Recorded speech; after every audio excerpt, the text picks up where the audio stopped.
നിങ്ങളുടെ favourite shows ഇനി ഒരിക്കലും മിസ്സാവില്ല. ഇപ്പോൾ C5 കാണും നിങ്ങളുടെ ഫേവറേറ്റ് ഷോ തികച്ചും സൗജന്യമായി. വെറുതെ ആളാവാൻ നോക്കണ്ട ഗാർഗി. ഞാൻ ആളാവാൻ നോക്കിയതൊന്നും അല്ലമ്മേ. ആ എഗ്രിമെന്റ് പ്രകാരം ഇന്നു മുതൽ ഇവളുടെ താമസം ഔട്ട് ഹൗസിലും പാർവതിയുടെ താമസം ഇത്രയും ദിവസം ഇവള് താമസിച്ചിരുന്ന റൂമിലും ആയിരിക്കും.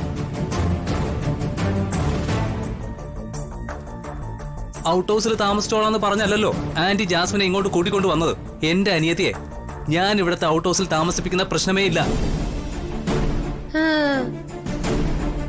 അതെ, എഗ്രിമെന്റ് സൈൻ ചെയ്യുന്നതിന് മുൻപ് ആലോചിക്കണമായിരുന്നു. എന്ത് ദുഷ്ടത്തരം ചെയ്തിട്ടാണെങ്കിലും ഈ കളിയിൽ ജയിക്കാൻ കഴിയുന്നുള്ളൊരു ആത്മവിശ്വാസം നിങ്ങൾക്കുണ്ടായിരുന്നു.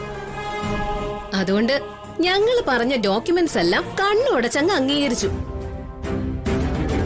മോളെ ജാസ്മിൻ, മുകളില് ദൈവം എന്ന് പറയുന്ന ഒരാളുണ്ട്.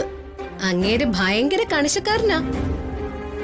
ന്യായത്തിന്റെ ഭാഗത്തേ നിൽക്കൂ. അതുകൊണ്ട് പൊന്നു മോളെ, നീ ഇതൊക്കെ എടുത്തോണ്ട് സ്ഥലം കാലിയാക്കും.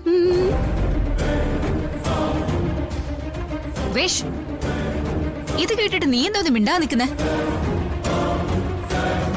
നിന്റെ വുഡ്ബിയോടാ ഇവൾ ഔട്ട് ഹൗസിൽ പോയി താമസിക്കാൻ പറയുന്നേ. It's shame on you. ഞാൻ പറഞ്ഞില്ല ആന്റി, ആ എഗ്രിമെന്റിന്റെ കാര്യത്തിൽ ഞാൻ ഇടപെടില്ലെന്ന്. പിന്നെ അതിൽ എഴുതിയിരിക്കുന്നത് കണ്ട് അംഗീകരിച്ച് സൈൻ ചെയ്തിട്ട് ഇപ്പോ ഉടക്ക് വർത്താനം പറയുന്നത് മര്യാദകേടാ.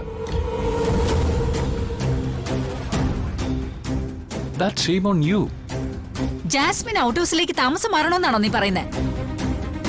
ഇല്ലെങ്കിൽ ആ പേപ്പറിൽ അമ്മ ഇട്ടുകൊടുത്ത സിഗ്നേച്ചറിന് ഒരു വിലയില്ലാതാവില്ലേ?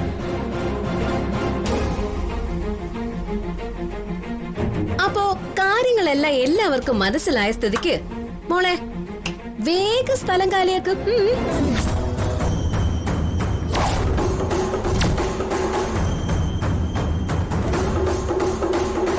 എന്താ മടിച്ചു നിൽക്കുന്നേ?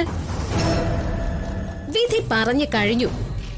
ഹൈക്കോടതിയിൽ അപ്പീല് തള്ളിയ സുപ്രീം കോടതിയിൽ പോവാലോ. ഈ കാര്യത്തിൽ പാർവതിയ സുപ്രീം കോടതി ചീഫ് ജസ്റ്റിസ്.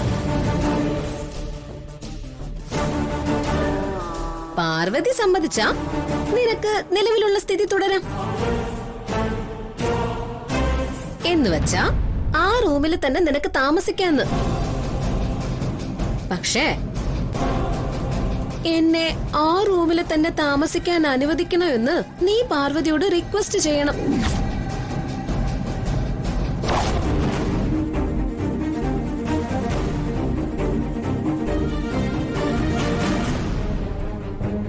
ഓ, എന്ന് പറഞ്ഞാൽ ഈ വീട്ടിൽ താമസിക്കാൻ ജാസ്മിന് പാർവതിയുടെ പെർമിഷൻ വേണ്ടി വരുമെന്നാ ഇവള് പറഞ്ഞു വരുന്നത്. അവിടെ ചേച്ചിക്കും തെറ്റി. പെർമിഷൻ വേണമെന്നല്ല, ജാസ്മിൻ പാർവതിയുടെ കാല് പിടിക്കണമെന്നാ ഗാർഗി പറഞ്ഞതിന്റെ അർത്ഥം. ഞാനും അത് തന്നെയാ ഉദ്ദേശിച്ചത്. വിശാൽ, നീ വിവാഹം കഴിക്കാൻ പോകുന്ന പെൺകുട്ടിയാണ് ജാസ്മിൻ. അവൾക്കൊരു മാനക്കേടും വരാതെ നോക്കേണ്ടത് നിന്റെ കടമയാ. ഞാൻ ആ റൂമിൽ താമസിച്ചോട്ടെ പാർവതി എന്ന് ചോദിക്കുന്നത് അത്ര വലിയ മാനക്കേടാണോ അമ്മേ?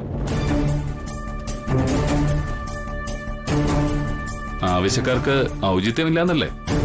ചുമ്മാ ചോദിക്കണം. ഡൗൺലോഡ് ചെയ്യൂ C5 ആപ്പ്. കാണൂ എല്ലാ എപ്പിസോഡുകളും സൗജന്യമായി.